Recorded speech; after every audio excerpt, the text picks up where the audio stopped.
로마서 말씀은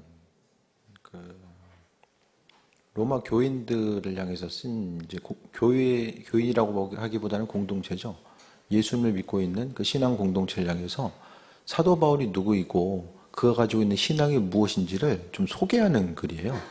그래서 그 로마서를 통해서 바울이 가지고 있는 생각들 또 그 믿음에 대해서 분명히 강조하고 있는데 그 로마서는 비교적 이제 후기 서신이죠.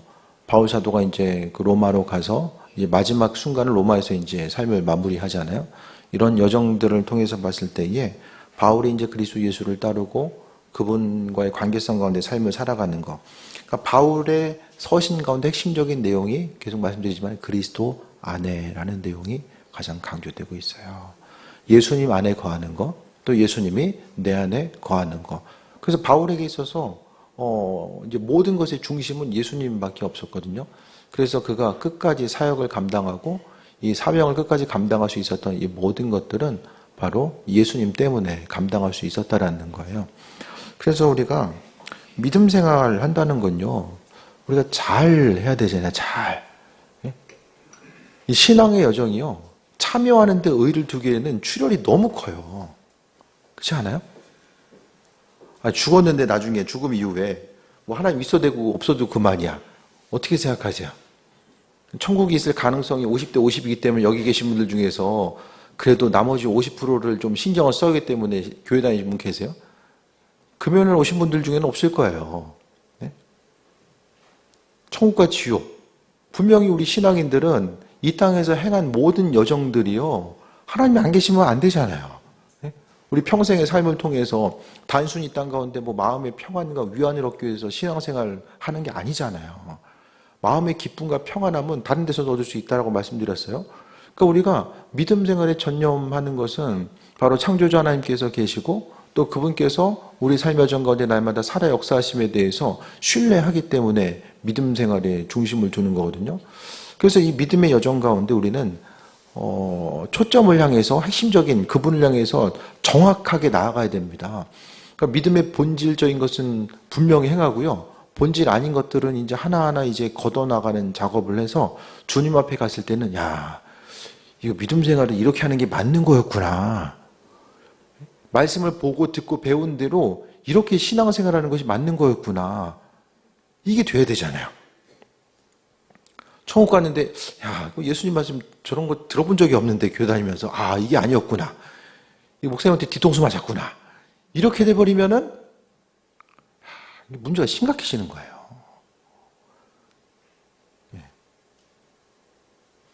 이단 사이비들을 생각했을 때 그들은 분명히 나중에 이제 심판대 앞에 섰을 때에 이제 정말 그 후회와 아쉬움을 표현했을 때 어르신들이 이 발등을 찍고 싶을 날이 올 것이다 이야기하잖아요.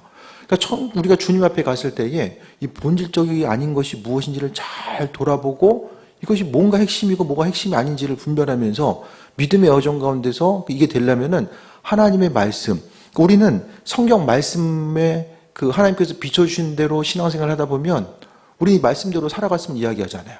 그러니까 만약에 말씀이 잘못됐어요. 그럼 우리도 할 말이 있는데 하나님께서 말씀 주신 대로 우리는 신앙생활을 한 거니까 우리도 가서 할 말이 있어요. 근데 말씀은 이렇게 적혀 있는데 말씀과는 상관없는 삶을 살다가 주님 앞에 가서 아, 이건 이건데요 라고 이야기할 수가 없다는 거예요. 그래서 최대한 우리가 성경 말씀에 대해서 보면서 지금 권사님들은 6월까지 일독하려면 지금 3분의 1이 훅 날아갔어요. 정신줄을 잡아야 돼요, 지금. 그 3월 달에 신방 다니는데요. 신방 다니면서 그 성경 읽는 거를 본격적으로 체크하도록 하겠습니다. 그래서 못 읽겠다 그러면 맨날 만나. 같이 읽어. 같이 읽어요. 물론 이게 참 쉽지 않죠. 다들 바쁘시잖아요. 다들 바쁜 여정 가운데 뭐 성경 읽으라고 하지, 뭐 기도 통장 하라고 그러지 하는 건 정말 많아요. 근데 우리가요, 시간이 가면 갈수록 조금 더 우리가 말씀 앞에 중심을 두지 않으면 우리 믿음을 지킬 수가 없다니까요. 작년과 비슷한 말씀. 권사님이 체력 예전 같지 않다라고 이야기하잖아요. 저는 아침에 운동 가면 정말로 그 운동 열심히 하신 분들은 주로 60대 이상인 분들이 운동을 정말 열심히 하세요. 보면은 좀 교인분들 좀 운동 좀 하셨으면 좋겠다. 이런 생각이 좀 볼 때마다 들어요. 예? 운동하셨으면 좋겠다. 뭔가 좀 인생을 좀 길게 보면서 같이 가야 되잖아요. 근데 이게 중요한 게 아니라 하나님 말씀 가운데 우리가 거기에 중심 두고 정확하게 본질적인 것에 대해서 기억하고 거기에 나아가야 되잖아요. 하나님 말씀이 성경을 통해서 무엇이라고 이야기하고 있나? 그 본질을 벗어나지 않고 신앙생활에 전념하고 또 아버지 앞에 가는 것이 우리 신앙의 여정입니다. 그래서 말씀이 우리에게 뭐라고 이야기하는가를 분명히 기억하고요. 말씀의 테두리 가운데서 하나님의 은혜 가운데 삶을 살아가는 거예요. 1절 보면 그러므로 그리스도 예수 안에 있는 자에게는 결코 정죄함이 없다. 반대로 예수님 밖에 있으면 정죄당해요. 정죄. 오늘은 어떤 죄를 지으셨습니까? 다들 죄 안 짓고 사셨죠 오늘? 죄 안 짓고 사셨잖아요. 죄 안 짓고 살았으니까 저녁에 교회 오셨을 거 아니에요. 네? 나 같은 의인 살리신 주님. 근데 예수님 밖에 있으면 정죄당한대요. 죄진 것 때문에. 시간이 가면 갈수록 계속 죄를 짓는데요. 예수님 밖에 있으면은 정죄를 당한다. 하지만은 예수님 안에 있으면 정죄를 당하지 않는다. 그분 안에 거하기 때문에. 그러니까 결국 주님 앞에 갔을 때에 하나님께서 찾으시는 것은 그 심령 안에 그리스도 예수 주님께서 계시는가 아닌가 그것을 이야기하는 거예요. 그래서 설교 시간마다 제가 이야기하는 건 예수님에 대해서 이야기하잖아요. 주님에 대해서 이야기하고 주님과의 관계성을 이야기하고 그 말씀대로 순종함을 통해서 열매 맺는 삶을 계속 이야기하거든요. 예수님 없으면 정죄당해요. 다른 것 때문에 정죄당하는 것이 아닙니다. 그러니까 우리가요, 신앙생활하는 거, 예배와 찬양과 기도 이 모든 것들도 다 핵심적으로 보게 되면은 바로 예수님과 교제하는 삶, 또 그분과의 하나됨과 가까운 그 삶을 위해서 우리가 말씀 가운데 있고 온전함으로 나아가고자 하는 거잖아요. 예수 안에 있는 자에게는 정죄함이 없다. 죄로 인해서 죄값 치르는 삶이 아니라 주님께서 우리의 심령 가운데 그러니까 결국 예수님이 우리의 신원을 보증해 주시는 거예요. 그분 안에 있는 사람 정죄함이 없다라는 것은 그래도 예수님께서 우리를 죄인이지만 주님을 향한 믿음 가지고 있기 때문에 아버지께서 우리 죄를 용서하시고 은혜 가운데 함께 하시는 것. 그러니까 결국 천국에서 중요한 것은 예수님과의 친밀한 관계성이라는 거예요. 내가 생각하는 신앙생활은 이런 거야. 스스로 어떤 신앙의 틀에 대해서 만들어 놓고 그것을 향해 나아가는 것이 신앙생활이 아니라 각각의 성경에서 보면은 달란트 비유를 통해서도 보게 되면 다 다르잖아요. 각각 한 사람 한 사람이 주신 달란트가 다르다니까요. 어떤 사람에게 한 달란트, 어떤 사람에게 5달란트 받는 거잖아요. 달란트에 따라서 맡은 바 사명, 또 주님께서 허락하신 은혜도 다르고요. 또 그 은혜 가운데 믿음으로 응답해야 될 분량 또한 다 다르다는 거예요. 그러니까 옆 사람 신앙생활 이렇게 하니까 나도 이 정도면 되겠지. 그게 아니라 우리 한 사람 한 사람을 향한 하나님의 계획하심, 이 달란트의 비유를 통해서 분명히 이야기합니다. 그래서요, 사명의 크기는 뭐냐? 주님과의 친밀함의 크기입니다. 모든 일 가운데서요, 주님과의 관계성이 아니면은 우리가 믿음 지킬 수도 없고 그 예비하심과 인도하신 가운데 살아갈 수도 없습니다. 예수님 안에 있어야지만이 우리가 정죄함 당하지 않고 삶을 살아간다. 그럼 예를 들어서 예수님 없이 주님 앞에 갔을 때 정죄함 당한다라고 하면 선을 행한 것과 죄를 짓는 것에 죄를 열심히 져요. 예를 들어서 선을 행해가지고 하나씩 까나가요. 죄 이만큼 있는데 선을 행한 만큼 하나씩 빼줘. 그럼 뭐가 많을까요? 고민하지 않아도 돼요. 우리 죄가 많아. 다. 고민하지 않아도 돼요. 네? 예수님 없는 우리의 삶은 그냥 죄 덩어리거든요. 네? 주님 없는 우리의 삶은. 하지만 예수님께서 그와 같은 은혜를 베풀어 주신 것. 예수님 안에 정죄함이 없다라는 사실이요. 그러니까 우리는 맨날 들으니까 그렇구나라고 하는데 이걸 좀 생각을 해보세요. 하나님 앞에 갔을 때 천국에서는 지옥이 보이잖아요. 지옥에서는 천국이 보이고 끔찍한 일이거든요. 근데 하나님 앞에 갔을 때 우리가 다른 것이 아니라 오직 주님을 바라보고 그분과의 관계성 가운데 온전한 삶을 살아가는 것. 우리는 지금 눈에 보이는 상황들, 건강의 문제, 자녀의 문제, 육신의 문제가 그거 하나 해결되는 게 아주 중요한데 주님 앞에 갔을 때 정말 그게 우리 인생 가운데 가장 중요한 문제가 됐을까? 이런 부분을 돌아봐야 됩니다. 그러니까 주님 앞에 섰을 때에 그분과의 관계성 가운데서 우리가 새해 먹고 나아가는 거, 이 본질적으로 가장 중요한 거, 내가 이 땅을 살아가면서 거기 또 중심을 두었어야 되는데 이걸 더 행했어야 되는데 그 핵심이 뭘까요? 설교 말씀 듣는 내용이에요, 그게. 그래서 계속 끊임없이 이야기하는 게 주님과의 좋은 기억을 만들어야 된다. 공유할 수 있는 거. 사람과의 친밀한 그 관계성도 뭐가 중요합니까? 시간을 같이 보내는 게 중요하잖아요. 그러니까 기도와 말씀과 예배를 통해서 우리는 하나님과의 친밀한, 주님과의 친밀한 관계성을 만들어가는 거예요. 그 순간 없이는 우리는 그분과의 관계성을 만들어갈 수가 없습니다. 그래서 주님께서 원하시는 부분, 그분 안에 있을 때 정죄함이 없다라는 거. 수많은 죄를 지었음에도 불구하고 주께 대한 믿음 때문에 주님께서 죄를 용서하시고 은혜로 함께 하신 것에 대해서 이루 말할 수 없는 감격의 눈물을 흘릴 수밖에 없을 거예요. 주님 앞에 서게 되는 그 순간에. 2절 보면 이는 그리스도 예수 안에 있는 생명의 성령의 법이 죄와 사망의 법에서 너를 해방하였음이라고 합니다.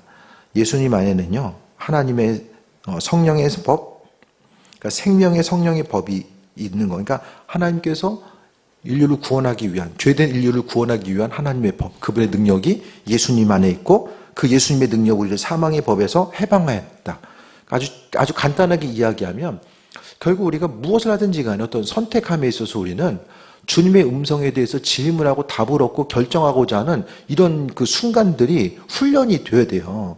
그러니까 예수님과 교제하고 동행하는 삶이 하루아침에 되는 거, 은혜 받아가지고 전혀 다른 사람 되는 것이 아니라 경건에 이르도록 훈련하라고 이야기했잖아요. 디모데서를 통해서. 말씀 가운데 우리가 잊지 말아야 될 것은 그 성령의 법, 생명의 성령의 법이 우리를 해방한다. 바로 생명의 성령의 법이 무엇인가? 예수님 자체를 이야기하거든요. 그러니까 예수님께서 우리를 구원하시고 은혜로 함께 하신다는 것을 생각했을 때에 내 안에 그리스도 예수 주님이 있고 없고에 따라서 우리가 하나님 나라로 들어가기도 하고 또 버림받기도 하는 이 결정적인 근거. 그러니까 신앙생활을 잘하고 아니고의 그 차이점이 무엇입니까? 그리스도 예수 주님 믿는 거예요. 그러니까 예수님 없는 열심은 언젠가는 문제를 일으킵니다. 주님 없이 인간적인 생각에 의해서 열심을 기울이는 것 자체가요, 반드시 어떤 문제로서 다가올 수밖에 없다라는 거예요. 그래서 우리로 하여금 무엇을 행해도 예수님 때문에, 하지 않아도 예수님 때문에 행하는 거죠. 그러니까 우리가 신앙생활 하면서 중요한 것은 주님과의 좋은 기억을 만들 수 있는 것 행하고요. 걸림돌 되는 거, 주님께서 원치 않는 것들은 어떻게 됩니까? 버려야 돼요. 그래서 돌밭을 읽어야 된다라는 말씀 계속 드리잖아요. 내 믿음 생활, 주님과의 관계성 한 발짝도 그분께 나아가는 것을 방해하는 것에 대해서 한 가지 한 가지를 돌아보고 그것을 걷어내는 작업들, 그것이 무엇인지에 대해서 분명히 인식하며 나아가야 됩니다. 내 인생 가운데 주님보다 더 소중하게 여기는 거, 인생 가운데 주님 없으면은 뭐 불편함이 없는데 만약에 눈에 보이는 그것이 없으면 내 인생이 참 불편하고 힘들게 느껴지는 것이 있다고 한다면 그것이 또 하나의 인생 가운데 걸림돌이 될 수도 있다는 거예요. 그래서 삶을 살아감에 있어서 주님께서 이렇게 지금 예수님은 우리를 죄와 사망 권세로부터 구원하기 원하시고 영원한 하나님 나라로 이끄시기 위해서 우리를 대하시고 그 기준을 두고 우리와 이야기하고 계시는데 우리가 하나님의 놀라운 뜻과 계획보다는 그냥 눈앞에 보이는 거, 펼쳐져 있는 거, 그러니까 세상적인 문제만 가지고 계속해서 씨름하고 붙들고 우리는 날마다 땅의 영역을 가지고 흔들고 있고 하나님은 하늘의 영역, 하늘의 것을 가지고 계속해서 말씀하시는데 우리 눈높이가 계속해서 땅을 향해서 있으면은 하나님 말씀하셔도 못 알아듣습니다. 주님께서 이거 정말 중요한 건데, 정말 이거 중요한 건데, 이거 버려야 되고 이거 행해야 되는데 이거 말씀하셔도 못 알아듣는 거예요. 하나님의 음성 자체가. 말씀이 선포돼도 너무 중요한 거거든요. 이것 한 가지 때문에 삶에 있어서의 주님과의 관계성에 있어서의 많은 방해 요소가 되는데 그거 자체를 온전히 인식하지 못하는 거. 그러니까 믿음 생활 잘한다라는 것은 주님 중요한 게 나도 중요해요. 주님 이게 별거 아닌데라고 하면 나도 정말 별거 아닌 게 되는 거. 그러니까 주님과의 내 인생 가운데 뭔가 코드가 맞아 들어가는 거. 이 코드를 맞출 수 있는 방법은 예수님과 함께함을 통해서 맞출 수가 있어요. 우리의 인간적인 생각은 그것을 도무지 할 수 없다라는 거예요. 그러면서 3절에 율법이 육신으로 말미암아 연약하여 할 수 없는 것을 하나님은 하시나니 이스라엘 민족들은 어떻게 했습니까?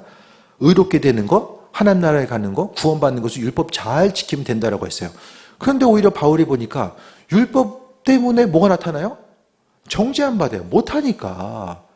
다 지킬 수 있으면 되는데 오히려 율법이 있음으로 인해서 내가 죄인이구나라는 사실을 알게 되고 오히려 그것 때문에 죄에 더 깊이 빠져들게 되는 거. 할 수 없기 때문에 더 오히려 율법 때문에 절망하게 되는 거예요. 어느 날 갑자기 하나님이 성경 이후에 계시를 주셔서 천국 들어가기 위해서는 20억 이상 헌금하고 200명 이상 전도해야 된다. 계시가 선포됐어. 모든 사람에게.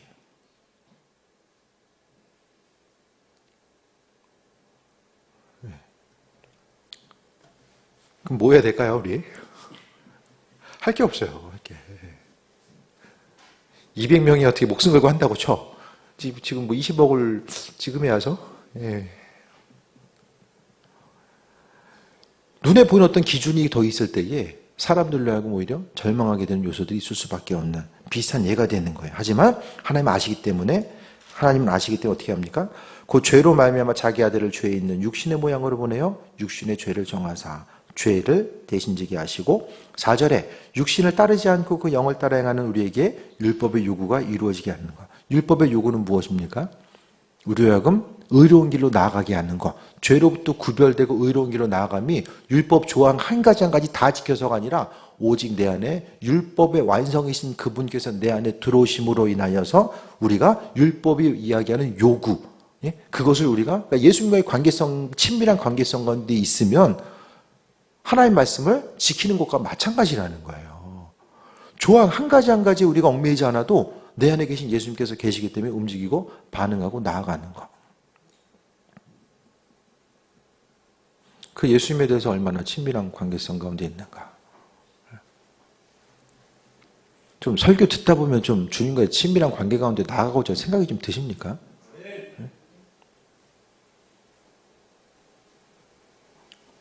어떤 목사님이 그런 얘기를 하더라고요. 열심히 하는 설교를 전해도 변화되지 않는 교인들, 아무런 반응이 없는 교인들을 보지만 그럼에도 불구하고 설교 준비를 열심히 해야 되는 이런 딜레마.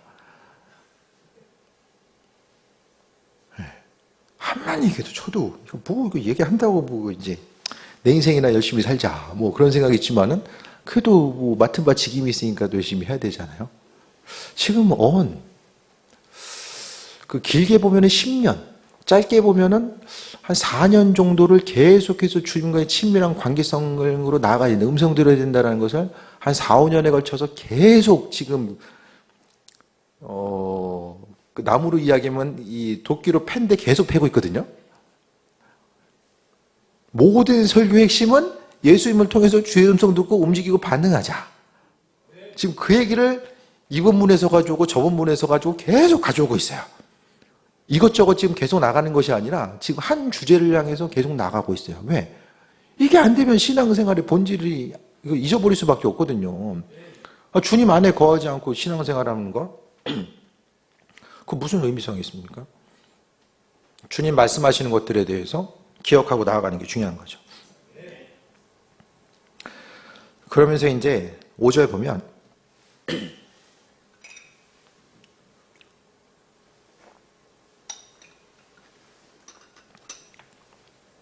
육신을 따른 자는 육신의 일을, 영을 따른 자는 영의 일을 생각하나니 육신을 따른 자는 육신의 일을. 그러니까 세상 것에 관심을 기울이는 사람들은 계속 세상 것만 생각하죠. 육신의 건강에 중심을 두는 사람은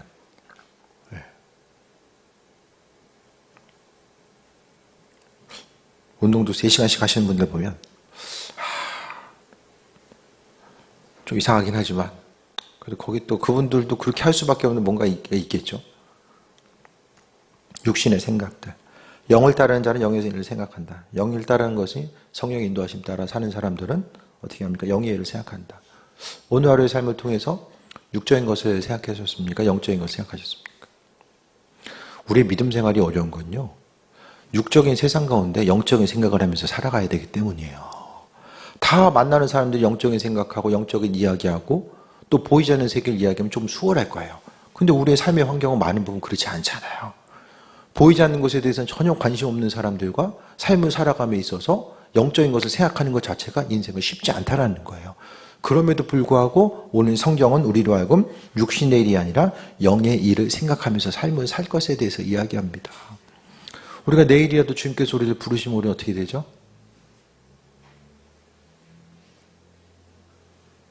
어디로 가죠? 진짜 갈 수 있어요? 하나님 나라를 이끄시는 거죠. 내일 죽어도 주께서 주의 나라로 이끄시는 거.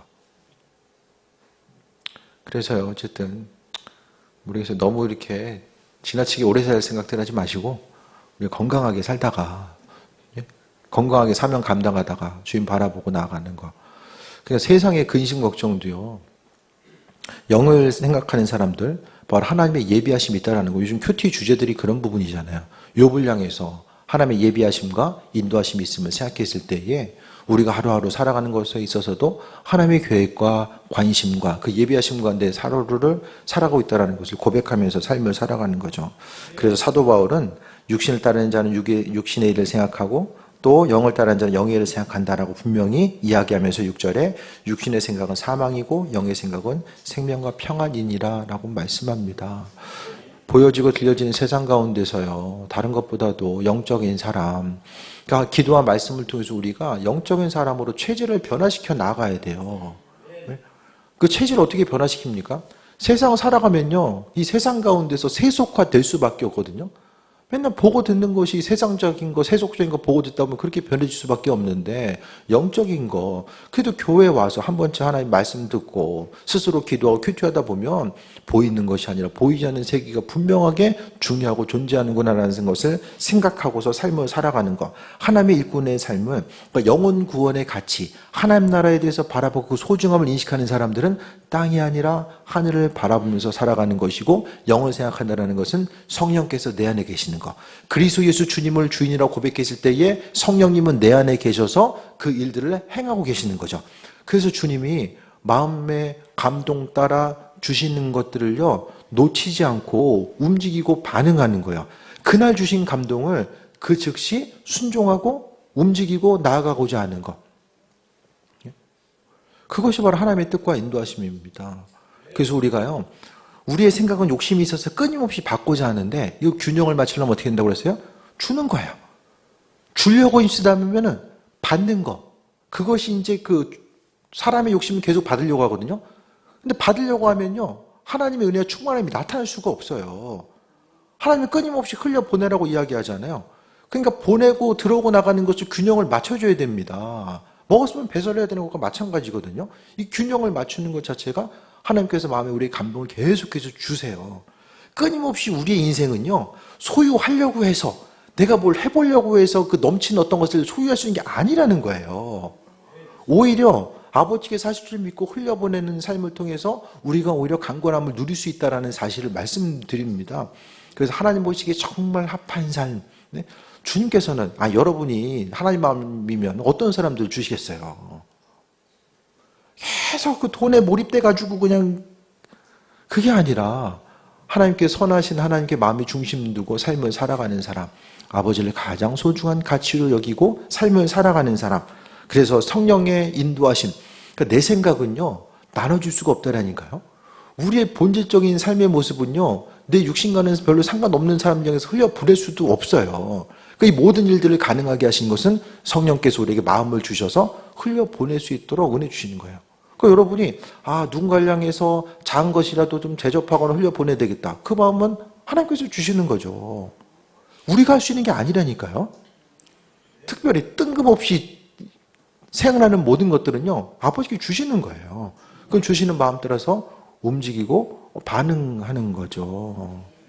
그 흘려보내는 것 자체가 은혜이고, 이것이 바로 영적인 또 생각으로서 표출됩니다.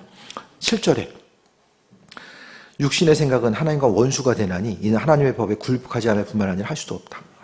하나님과 원수되는 길도 나오네요. 사망 원세, 하나님과 원수되는 방법이 있는데 육신적인 거 계속해서 몸의 본성 따라서 삶을 살아가다 보면은 하나님과 원수가 된다라고 이야기합니다. 성경에는요, 우리가 보고 싶은 것만 봐서는 안 돼요. 축복의 말씀만 골라봐서도 안 되고요. 분명히 말씀을 통해서 하나님과 원수된다. 육신의 것들 계속 생각하고 거기에 중심되면요. 그러니까 기도하는 것도 육신의 문제 가지고 매달리는 기도가 아니라 하나님의 풍성함으로, 네? 하나님의 풍성함으로 우리의 삶을 덮고자 하는 것. 그 은혜와 풍성함이 우리 심령 가운데 있어서 아버지께서 공급하신 사랑 가운데 우리의 삶이 조금씩 변화되어 나아가는 것. 내 인생 하나님이 주인 되셔서 이 만들어 나가신 것들을 한 가지 한 가지 경험하게 되는 거죠. 그래서 육신의 생각은 하나님의 법에 말씀에 순종할 수도 없을 뿐만 아니라, 그러니까 불순종한다라는 것은 뭘 이야기하는 거예요? 육의 사람임을 이야기한다는 거예요. 영적인 사람은 하나님의 뜻이 무엇일까 항상 관심을 기울여요. 야, 이 일을 향함에 있어서 선택하거나 행함에 있어서 주님의 뜻이 뭘까? 기쁜 일이 있든 어려운 일이 있든 이 일을 향한 아버지의 뜻이 뭘까? 거기 계속해서 마음을 중심을 두고 그 문제를 가지고 씨름하고 고민하는 거예요. 그 문제를 가지고 하나님의 뜻, 그러니까 그 한 가지 일을 향해서 주님과 더불어서 주님께 집중하다 보면 하나님께서 이 일을 향해서 어떻게 만들어 가시는지 더 깨달아 알게 되고 하나님의 일하심의 방법을 알게 되는 거예요. 그래서 삶을 살아감에 있어서 혼자 사는 것이 아니라 주님과 더불어서, 눈에 보이지 않지만 내 마음속에서 살아 역사하신 주님과 더불어서 세임 얻는 삶. 예수님이 내 안에 있으면요, 말씀 앞에 순종하고 싶어지고 또 마음에 기쁨이 있고 여유가 있고 넉넉함이 있고 또 베풀고자 하는 마음이 생기고 주님의 말씀대로 살아가는 것이 기쁘고, 옆 사람 누구 한 사람이 있을 때 그 한 사람을 향해서 주님의 말과 행동으로서 그 사람을 대하고자 하는 이 모든 성경 말씀을 통해서 비춰지는 모든 선한 것들이 주님 안에 있고 그 선한 것들이 내 안에 계셔서 또 나를 통해서 표출돼 나아간 이런 과정들 자체에 대해서 또 말씀하는 거예요. 그래서 하나님과 원수가 되고 육신에 있는 자들은 하나님을 기쁘시게 할 수도 없다. 하나님을 기쁘시게 할 수도 없고, 네? 뿐만 아니라 하나님과 원수가 되고 또 육신 사망으로 이끄는 거. 이게 바로 뭘 이야기합니까? 육신대로 살아가는 거. 육신대로 살아가는 건 뭡니까? 생각나는 대로 인생 사는 거예요. 생각나는 대로 행하고 생각나는 대로 말하고 살아가는 거. 중간에 필터가 없어. 그리스도 예수 주님이라고 하는 필터가 있어야 되는데 이 필터 없이 그냥 생각대로 쏟아내요. 그러면 결국 말씀대로 살아갈 수도 없고 그분을 기쁘시게 살 수도 없고 그냥 신앙생활을 하고 있는데 내 나름대로의 삶을 살아가는 거. 이런 말씀을 정죄받으라고 하는 것이 아니라 그리스도 예수 주님과 상하는 것들이 뭔지를 알아서 버리고자 하는 거예요. 버려야 된다는 걸 말씀드리는 거예요. 뭘 버려야 될까? 왜 버려야 되는지, 뭘 버려야 되는지 그것을 우리가 인식을 해야지만이 우리가 버리는 삶, 또 승리하는 삶을 살 수 있게 되잖아요. 그래서 이 시대 가운데서 정말 주님의 말씀대로 삶을 살아가는 거, 신앙생활하면은 제가 가장 말씀드리는 게 기쁨이 돼야 된다고 말씀드리잖아요. 그럼 내 안에 믿음 생활하면서 기쁨이 있는가? 그럼 기쁨이 없다 그러면 무엇 때문에 기쁨이 없지? 대부분 아는 경우가 많고요. 모르면 주님께 물어봐야 돼요. 내 마음에 주님께서 주시는 기쁨을 빼앗아가는 것 자체가 무엇인지를 분명히 알아야만 합니다. 그러니까 우리가 하나님 말씀 가운데 움직이고 삶을 살아가는 거, 하나님 기쁘시게 드려야 되는데 육신에 있는 거, 육신에 속한다는 게 결국 한마디로 정리하면 욕심이죠. 욕심이잖아요. 내 안에 욕심. 그 욕심이 영적인 생각을 방해하고 기도하고 물어보면 그 말씀대로 감동 주신 대로 움직여야 되잖아요. 그러니까 이 시대에 많은 신앙인들이 물어보지 않아요. 물어보는 걸 불편해요. 내 인생은 내가 주인 돼서 삶을 살아가야 되는데, 그러니까 이제 젊은 세대들도 점점 더 믿음 생활하는 것을 힘들어하는 거예요. 누구에게 간섭받고 싶지 아니하고 스스로 생각하고 결정하고 움직이는 거. 이 땅 가운데 이전에는요 좋은 스승들이 있었어요. 이 땅을 살아가면서 좋은 스승, 선생님이나 선배들이 있었어요. 힘들고 어렸을 때에 뭐 부모가 그 역할을 감당하기도 하고 또 가족끼리 연장자나 주변에 좋은 선후배들이 있었다는 거예요. 자녀들을 위해서 기도해야 되는 이유가요. 전체적으로 이전에는요, 우리 자녀들이 고등학교든 대학교에 가서 좋은 믿음의 사람들을 만날 수 있는 가능성들이 예전에 많았어요. 학교에서 움직일 수 있는 어떤 신앙적인 영양분을 공급할 수 있는 그곳이 있었고요. 직장에서도 시도회가 있었고 또 학교에서도 수많은 기독교 단체 동아리들이 있었다는 거예요. 시대적인 상황과 기류가 그랬어요. 근데 이제는 캠퍼스 전도하는 이들 보면 점점 더 시대가 어려워지는 거예요. 대학 가는 세대들이 이제 코로나 상황으로 인해서 점점 더 미디어에 익숙하고, 보이는 것에 점점 더 강렬하게 익숙하다 보니까 보이지 않는 것에 대해서 바라보지 못하고, 책을 읽는 것도 못 읽는다는 거예요. 책을 봐도 이해를 못 한다는 거예요. 교수님 이야기를 들어보면. 책을 안 읽기 때문에 점점 더. 그러니까 말씀을 스스로 읽거나 신앙적인 서적, 책에 대해서도, 책을 통해서도 얻을 수 있는, 그 풍성함을 얻을 수 있는 세대도 이제는 아닌 거예요. 그러니까 이제는 자녀들의 신앙 교육에 대해서 이전보다는 두세 배, 네 배 더 기도하고 신앙적인 관점에 대해서 가르치고 양육하지 않으면 그 다음 세대들은 믿음을 버릴 가능성이 훨씬 더 커진다는 거예요. 그래서 우리가 이 시대적인 그 분위기와 기류 앞에서 알아서 되겠지가 아니라 정말 영적인 생각이 무엇이고 육적인 생각이 무엇인지에 대해서 계속해서 힘들고 어렵지만 날마다 하나님 말씀 가지고 교제하고 교류하고 왜 믿음이 필요한지를 인식하지 못하면 믿음 버릴 가능성이 커지는 이 시대라는 거예요. 누군가가 믿음에 대해서 이야기하고 붙잡아주는 거. 요즘 젊은 세대들이 얘기를 들으려고 합니까? 그 믿음 생활을 왜 해야 되는지를 그러면은 가정에서 먼저 그게 이루어져야 돼요. 교회 맨날 하는 거 아니잖아요. 왜 믿음 생활 왜 해야 되는가? 그 부모 세대를 통해서 보고 듣고 배워야 돼요. 부모님 보니까 믿으나 뭐 별거 없어. 믿는 집이나 안 믿는 집이나 별거 없어. 그럼 굳이 자녀들이 신앙을 가질 이유가 뭐가 있습니까? 그것을요, 가정에서 먼저 증명을 해줘야 되거든요. 예배는 왜 드려야 되는지, 예물은 왜 구별돼서 드려야 되는지, 부모가 그 살아있는 예를 보여줘야 돼요. 예배를 통해서 하나님께서 허락하신 말씀 어떻게 받고, 예물을 하나님께 구별해서 드렸을 때 하나님께서 부으신 은혜가 무엇인지를 스스로 경험함을 통해서 나아가는 거죠. 그것을 보고 들은 게 있어야지만 이 시대 가운데서 믿음 지키고 나아가죠. 이게 없으면 끊임없이 육적인 세대에 휩쓸려서 옆 사람 뛰니까 나도 뛰는 거, 어디로 가는지를 몰라. 그냥 뛰니까 열심히 뛰는 거. 이러다가 인생 마무리돼요. 그러니까 점점 더 우리가 주변에 한 사람 한 사람뿐만 아니라 가족들, 자녀들을 위해서 우리 생각하는 것처럼 생각해서는 안 됩니다. 죽을 힘을 내서 자녀를 위해서 기도해 줘야 돼요. 믿음 지킬 수 있도록 기도해 줘야 되고, 또 부모가 가지고 있는 믿음의 유산, 계속 이야기하다 보면 또 안 들으려고 하고 또 부딪히는 것도 물론 어려움이 있죠. 하지만 그건 부모가 아니면 누가 합니까? 영적인 것에 중심을 둬야 된다는 거 누가 얘기해 줍니까? 그러니까 부모 세대는 내 한 몸 간수하는 데 중심을 둘 것이 아니라 자녀들의 믿음 자체가 소중함을 알고 자녀들이 정말 주님 만나고 주님과의 관계성 가운데 내가 내버려두면 언제나 뜬금없이 자녀들이 나는 믿음으로 충만하게 삶을 살아가야 되겠어요. 물론 주님이 하시면 하겠지만은 누군가는 옆에서 불을 지펴줘야 된다는 거예요. 중보기 때문에 해야 된다는 거예요. 알아서 어떻게 되겠지. 누군가 듣겠지. 없어요. 주변에 예수 믿는 친구들이 없다니까요. 여러분의 자녀들 세대 주변에는 점점 없어요. 같은 집안의 목사님이 이제 자녀가 이제 군대 갔다 왔는데 교회 안 나간다고 개척 목회하시는데 두 분 참 사모님도 되게 훌륭하신 분이거든요. 근데 자녀가 교회 안 나간다고 왜 그렇게 얘기했는지는 자세히는 안 물어봤는데 참 부모 입장에서는 정말 힘든 얘기잖아요. 그러니까 우리가 집에서 자녀들을 향해서 믿음 생활을 해야 되는 이유, 부모님 보니까 그래서 믿음 생활 이렇게 해야 되는 거구나. 수고하고 헌신해야 되는 이유가 거기 있구나. 그 살아있는 예들을 봐야죠. 그거 보여줘야죠. 내가 경험하고 내가 보여줘야죠. 그러니까 우리가 기도하는 것이고 영적인 온전한 삶을 살고자 하는 거예요. 점점 더 믿음의 배우자를 만나기 힘들어하는 시기에 어제 제가 아이들한테 저기 이공계 갈 거 아니라 문과 갈 거면은 저기 감리교 신학대학 둘 다 거기 가라고 그랬거든요.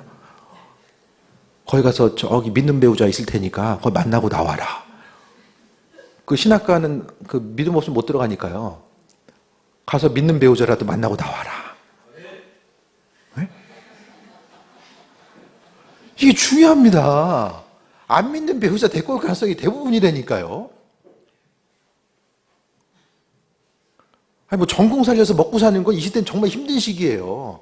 가서 열심히 성경 공부하고 좋은 여자 만나가지고 나와라. 이것만 해도 성공한 게 아닐까. 그 생각이 막 드는 거예요. 뭐 꼭 가라는 건 아니지만 그것도 하나의 좋은 방법이다. 집에서 출퇴근도 다 되고 학비도 그렇게 비싸지 않아. 네? 장학금도 많이 줘요, 요즘에. 학생 줄어들어가지고. 본문으로 돌아가서 이제 끝내야 되니까. 그러니까 우리가 이 보이는 것에 너무 이렇게 집중해서 살아가다 보면 본질 잃어버립니다.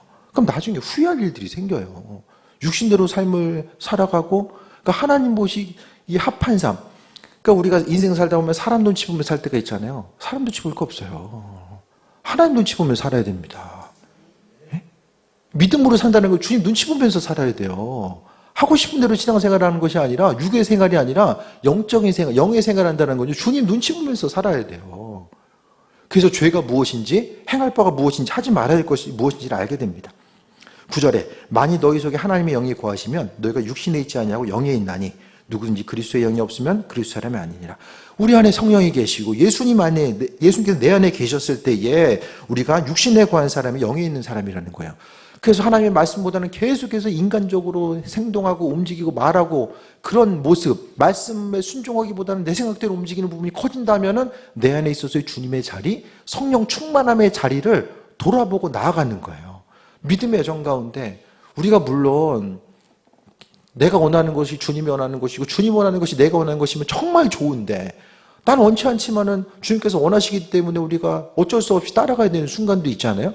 하지만 그래도 믿음으로 복종하는 마음 가지고 움직이는 것, 그것이 바로 풍성한 열매로서 맺어진다는 거예요. 10절에 또 그리스도께서 너희 안에 계시면 몸은 죄로 말미암아 죽은 것이나 영은 의로 말미암아 살아난다. 언제? 예수님이 내 안에 계셨을 때에. 또 11절에 예수를 죽은 자 가운데서 살리신 이의 영이 성령께서 너희 안에 거하시면 그래서 예수를 죽은 자 가운데서 살리신 이가 너희 안에 거하시는 그 영으로 말미암아 너희 죽을 몸도 살리신다. 예수님께서 내 안에 계시고 성령께서 내 안에 계시고 증거는 뭐죠? 내 안에 성령 계심의 증거. 옆 사람 안에 성령이 거하시는지 아닌지 어떻게 알아요? 어떻게 보여줘?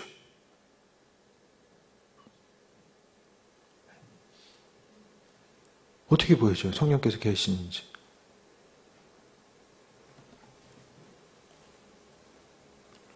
삶의 행동을 통해 나타나는 거죠. 내 안에 있는 것이 무엇이든지 있는 그대로가 표출돼 나오는 거예요. 어려운 게 아니라.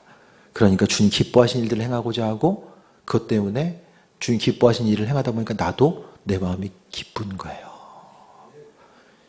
인생이 기쁜 순간이 세상 다른 것이 되어서 움직여지고 그것이 주는 기쁨 오래 못 가잖아요. 믿음으로 순종하고 움직이고 반응하는 거. 예수님이 기쁘기 때문에 내 마음도 기쁨이 되는 거. 그게 참된 기쁨이 아닐까.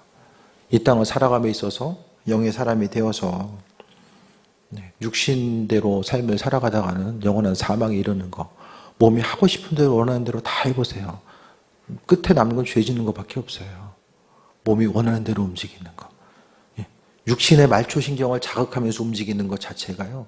결국은 죄만 남아요.